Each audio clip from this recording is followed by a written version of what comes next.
Well, late last night, Canadian officials said the trade talks with the United States are now back on after that nation pulled back on its plan to tax American technology firms. Here now is friend of the show, financial expert Andrew Poulos. Andrew, welcome to the show. Good morning, Chesley. All right. What kind of message does Canada's retreat on the digital tax send to other countries considering similar measures against the United States tech giants? Yeah, it's interesting that it only took about 48 hours since the episode happened on Friday where President Trump pulled back on trade negotiations. So it looks like Canada and the U.S. are going to get back to the table today or this week and start negotiations. I think President Trump's going to stay pretty firm on supporting U.S. companies where they'd be taxed on this digital tax services. And ultimately, I just think that President Trump's taking a hard line, as he probably should, so other countries will know that they just can't step up to the table and try to create the same type of tax against U.S. companies. Speaking of which, even with that tax off the table, we're still talking about a tariff-heavy environment. How much damage does this do to the current U.S.-Canadian trade barriers? I think this will soften up, right? Once they get back to the table, if all else can be figured out as far as trade and tariffs, I think this will blow over. I just don't see. I think maybe Canada was trying to use this as some sort of negotiating tactic. Probably didn't expect that President Trump would shut down the meeting on Friday afternoon and walk away from it. So I think they realize that he's serious. He's not backing down. They got to reconvene, re-engage, get back to the table, and try to figure out some sort of happy medium before, as we know, President Trump would likely slap some 150% tariffs on them potentially, just like he did China initially to get them back to the table. Yeah. Canada is Georgia's number one exporting partner. Does it have any impacts here in Georgia at all?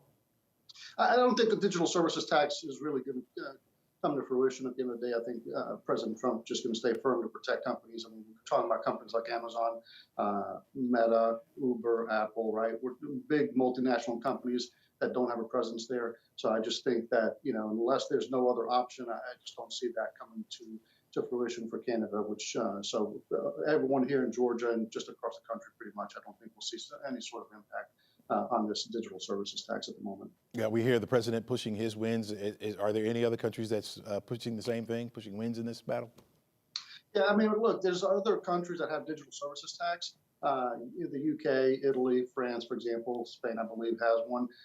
But again, here, Canada is our largest trading partner, right? And so this is just a tug of war between who gets what they want.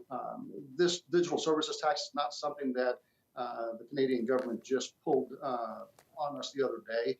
They actually passed it into law back in 2019. And so it was set to go into effect in 2022. Other countries came to the table to Canada and said, hey, let's figure out a way for all of us to join in and have the same sort of tax across the board. Of course, those other countries never figured anything out. So Canada is now coming around and saying, hey, you know what, we're back to ourselves. We're going to basically assess this 3% digital services tax. And they pulled that. It must have been something they pulled at the table on Friday at the 11th hour, because I think that probably is what caught President Trump and blindsided him, which probably fueled the reaction for him to walk away, him and his administration to walk away from the table and force Canada's hand to come back to the table now. Andrew, let's say the Canadian talks fail or it just it ceases, right? What's the fallout? I think the fallout is definitely going to be that the Trump administration is going to levy some heavy tariffs on Canada, which ultimately means that the people here in this country are going to feel the effect of higher tariffs. I don't know that as of last night when this all transpired, I believe they've given a deadline now of July 21st, about approximately 3 weeks for the two countries to sit down and figure things out. Look, as we've seen, it was high stakes with China as well. They were able to get past that and come to the table and figure out a resolution on tariffs. I think the same is going to happen here. It's really in no country's best interest to have a tariff war. While it may be short-lived, ultimately, I think long-term, basically, both countries are looking for a resolution that benefits each country. All right. Andrew, thanks so much for joining us. Really appreciate all your insight. We love it. Absolutely. All right. Take care, my friend.